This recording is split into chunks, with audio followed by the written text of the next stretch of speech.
Here's what's coming today on the Woodworking Network podcast. If I want to see furniture being made out of beetle kill pine, then maybe I should start making furniture out of beetle kill pine, you know?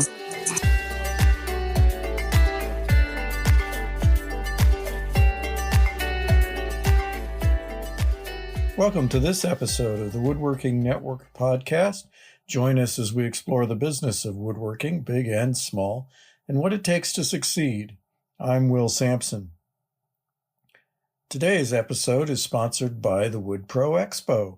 We'll be talking with Corbin Clay about his amazing adventure of building up a nationally recognized furniture brand while using wood nobody wanted, and then selling that company to retire at the ripe old age of 38. But first, I want to talk about building a woodworking brand. One of the things I harp on over and over is that value in a business matters only as it is seen by your customers. Put another way, the only value that counts is what your customers value. So what does that mean? Well, it has a lot of implications for a lot of things you do or should be doing. For one thing, take a long, hard look at everything you do, every process, all of your materials and supplies, the kinds of finishes you use, even how you sell and design your products. If something is not currently an obvious benefit to customers that they readily recognize and are willing to pay for, you have just two choices. Either work hard to educate your customers about the value so they will pay for it, or just get rid of it. If your customers don't want it, don't do it. If they won't pay for it, you can't charge them for it. If you're just losing money over and over again because you're trying to sell what people don't want to pay for, and when you stop, nobody will notice.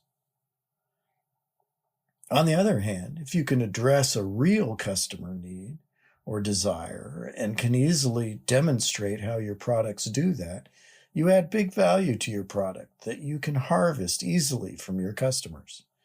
This is the real secret of successful custom woodworking. Don't get into a race to the bottom, competing on price with products that are perceived as commodities by your customers. Instead, sell premium products that exactly meet their needs, that they really want, and that offer value that they understand. Most modern custom woodworking customers don't really understand a lot about woodworking. They don't know the differences between basic materials, joinery, and hardware, and they really don't care. They rely on your expertise to ensure you provide those things in the appropriate quality for their project. The trick for you is to find out what they really do value. Why did they come to you? Are they on a hunt for the kitchen of their dreams? Can you fulfill those dreams with a process and work that lives up to or exceeds their expectations? Well, great. Then they'll pay you for that dream. Maybe it's not a dream they're after. Maybe they want you to cure a headache with a custom solution that gets rid of a problem they have dealt with for eons. There's a huge amount of value in solving problems, and people are always willing to buy a solution to their problems. If that's what you're selling, they'll write the check. Yes, it takes time to work with clients this way, but the rewards are huge. There's no wasted time when you are adding perceived value to the project. Not only will it make it easier to charge more for your work, but also it will help build your brand and pump up word-of-mouth advertising as your customers brag to friends and relatives about their wonderful experience. Investing in customer education and working hard to find out what they really value is really an investment in your bottom line too. Before we get to our interview with Corbin Clay, let's pause for a word from our sponsor. Woodworkers tend to be tactile folks. We've got to touch things to decide. We've all been going nuts during the pandemic with lack of touch outside our shops, but thankfully there is relief in sight Coming June 8th through 10 is the next edition of the Wood Pro Expo in Florida at the Palm Beach Convention Center in West Palm Beach. Network face-to-face with your peers, see the latest technology with running machines, and attend conference sessions with industry experts sharing tips and answering your questions in person.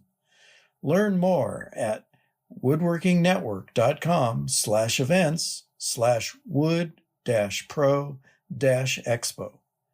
Can't make it to Florida? There's another Wood Pro Expo coming to Pennsylvania in October.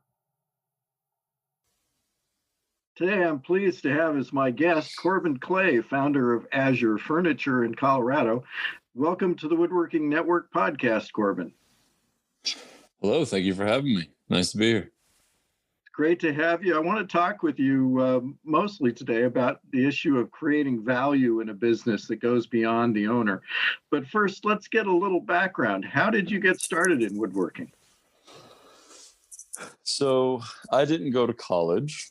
I was actually a mechanic when I first left high school, and I thought that, I'll never be able to afford anything too particularly nice. So if I wanted it, it would behoove me to learn how to make it myself. And yes, like I said, I was a mechanic, and I really did not enjoy being a mechanic. I remember one day at my bench thinking, I don't care why this turn signal doesn't work. Take it to a mechanic. And here I am, the mechanic to whom he took it.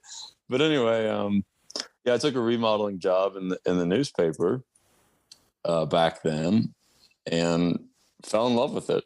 And then I was doing that remodeling job for about 6 months or so, and then just had a heart to heart with myself and saying, do I want to be a 23-year-old college freshman, probably 6 years away from then being entry level in my career. I was walking down a path of engineering, motorcycle specific engineering. Excuse me. Or, this woodworking thing's pretty cool. Do I want to be entry level at my career at 23? And maybe we just scrap college altogether. So I chose the latter option. And then I was actually sitting at a stoplight, and the delivery truck for the shop where I did my apprenticeship pulls up next to me at the stoplight. And I quick, said Custom Kitchens, and I quick took down their number. This was before we were all texting and driving as often as we do now, flip phones.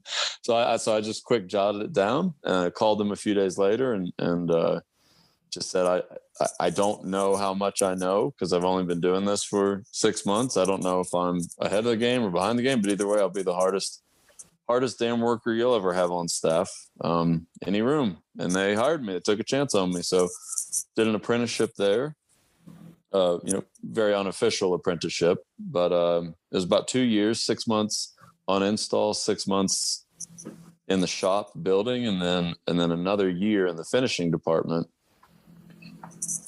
And it became pretty clear that that department was mine to take over. And that would just, finishing cabinet doors for 8 hours a day in the Florida heat. Wasn't exactly not your cup of tea, huh? Well, it was fun, but just, monotony gets to me. So I moved to Boulder, Colorado shortly afterwards. And then within a few years started the business. So how did Azure Furniture come about? So when I first moved to Colorado, I had no idea what the beetle kill pine epidemic it's referred to out here was. So it turns out there are 4 million acres of dead pine trees in the American Rocky Mountains, most of which are in Colorado. So I was doing we were doing an install one day on a kitchen, and I remember looking up, and the ceiling, the ceiling was obviously pine tongue and groove, but it had all these blue and black streaks running through it. And I thought, well, that's interesting. So I asked the GC, I was like, what's the scoop with this, with that pine up there? Like, do you guys is that a finish or like a faux finish you guys are doing? And he was completely completely incorrect, but he's like, oh yeah, that's a treatment we have to apply to the wood so the beetles don't eat it. And I said, wait, so like they'll come into your house and eat it? And he's like, oh yeah, it's big problem. That's completely wrong. He had no idea what he was talking about. So I went back to and asked my boss. I was like, what's the deal with these ceiling eating beetles? And she looked at me like I was stoned. She's like, boy, what are you talking about? Somebody took you for a trip. I don't know if he was pulling my chain or if he just didn't know any better, but he got me either way. So that's when I found out about it. And I just thought, man, this is absurd. Like this, and meanwhile we would have customers asking us like, why aren't you guys using that beetle kill? Because there was another outbreak similar to the severity of this one back in the 80s. And, there were all kinds of architectural millwork and furniture and everything else coming from that period of time. And they even referred to it as a blue stain. Canada has a bunch. In British Columbia, they tried to rebrand it as denim pine. Yeah, I was going to say denim is the one of the for branding things. Yeah, I was going to say branding 101. You probably don't want to have the words beetle and kill in your product name. So blue stain or denim or whatever. But anyway, yeah. So I had I was running a kitchen and bath shop there in Boulder, and I'd actually taken on a second full-time job. My buddy Nick, who's a really good, really talented veneer craftsman, he picked up this project, just huge project, this house in Boulder, to where it was all VG fir, pretty high-end stuff, but they needed a finisher to match, 20, 30, 40-year-old, inconsistently aged, solid VG fir to brand new veneer VG fir. And I'm a pretty damn good finisher. So that's why I went on to that. And, when I get into things, I run at them absolute full speed. I mean, I get obsessed with things, right? So I was allowed to bring my dog to the shop. So I don't mind working 16 hours a day at all. If I get to just absolutely nerd out on woodworking, try new techniques and everything else. So anyway, the long answer to your question is that second job, gave me a pretty good bank balance by the end of that year. And entrepreneurialism 101, if you can see a void in the market, where there's an existing demand, you can offer some, unique value proposition to satisfy that demand, you'll probably do pretty well. You're already starting from the right point. So I thought, well, shoot, I think I'm starting a company here. If I want to see a quote I love, it says, if I always wondered why nobody's doing anything about that problem until I realized I'm part of that nobody. If I want to see furniture being made out of beetle kill pine, then maybe I should start making furniture out of beetle kill pine, So how did you market the beetle kill pine to be accepted in the marketplace there? So early on, incorrectly. Early on, we were trying to shoehorn it into aesthetics that it didn't belong. And, this is when rustic woods were very popular. We were starting to see rough sawn, reclaim was going crazy. Knotty alder was really big out here in the mountain regions. And I thought, well, those knots look very similar. So I could do really, really dark stain finishes and painted finishes that will be less expensive than knotty alder, and will have this charming story about reclaiming the dead pine trees and this and that. And I think it was Teddy Roosevelt that said, a Democrat running as a Republican will always lose to a Republican running as a Republican. And it's just, authenticity is often overlooked and equally as often underappreciated. If you're going to do beetle kill, then damn it, double down and do beetle kill. So the original company was called Corbin Woodworking, and there's a funny story behind that. But yeah, that's when we doubled down. We realized this isn't, one, it doesn't seem to be moving as quickly as I wanted it to, and two, brand it. Again, I didn't know anything about business when I first started the company, and we did the name change about 5 years in. So you learn quite a bit, often the hard way, right? Absolutely. So then we decided if we're gonna call ourselves the Beetle Kill Company, then let's put all the chips on blue, right? So we switched the name to the Azure Furniture Company. Azure is Latin for blue. We got rid of all stains and all paints, and we went with a water-based clear to keep it a very white, natural opaque color, as opposed to the yellow orange Catskill cabin pine you're used to seeing. We looked for aesthetics that already incorporated pine, that weren't rustic log furniture, cabin, and Scandinavian architecture and design. They use knotty woods all day long, very clean angles, not a lot of curves, much thicker, like all of our furniture in the first collection was 3/4 thick, the individual panels. We switched over to 1.5 inch, giving a much more substantial look. And we created a brand around it, right? And we changed all of our marketing language and all of our branding to say the goal of this company is to reclaim as many of these dead pine trees as possible into heirloom quality furniture. And there's just such negative energy out here, especially at the time, about why is no one doing anything with all these dead pine trees?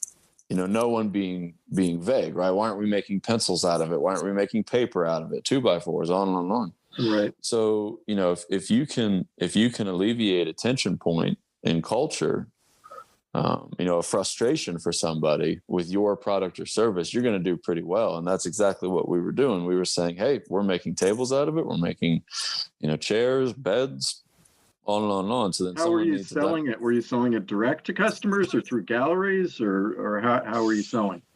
Aside from a pretty short relationship with a brick and mortar retailer, it was all direct. Yeah, we completely pivoted away from interior designers. When I first started the business and we were full custom, I thought, man, this is the way to go. As I'm sure a lot of listeners will say, it's like, oh, team up with 3 or 4 interior designers and they'll just keep feeding you projects. They'll be your sales staff. Yeah. They'll be a great partnership and on and on. Well, I adore interior designers because I'm terrible at interior design. So I very much respect them, but it was the exact opposite of what I was trying to do with the business. I didn't want to do one-off anymore. I wanted to have, a collection of 10, 20 pieces, all of which use the same several joinery techniques, all of which use the same glue ups and panel thickness, all of which use the same finishing process. So then we can start to standardize. I wanted to create systems. They say, how can you give your customer what he or she wants through a system rather than personally, right? And that's how you can slowly take yourself out of each aspect of the business. And this is switching over to more, business strategy as opposed to, branding. But yeah, that's what it was. So we actually pivoted completely away from interior designers. We started saying no a lot more. And, I was just determined. I'm a fairly good salesman. I was determined that if we were lucky enough to get a call or an email out of the blue, damn it, I'm going to sell them something. That's it for today. We'll talk more with Corbin Clay about how he built value in a brand, then sold the business in our next podcast.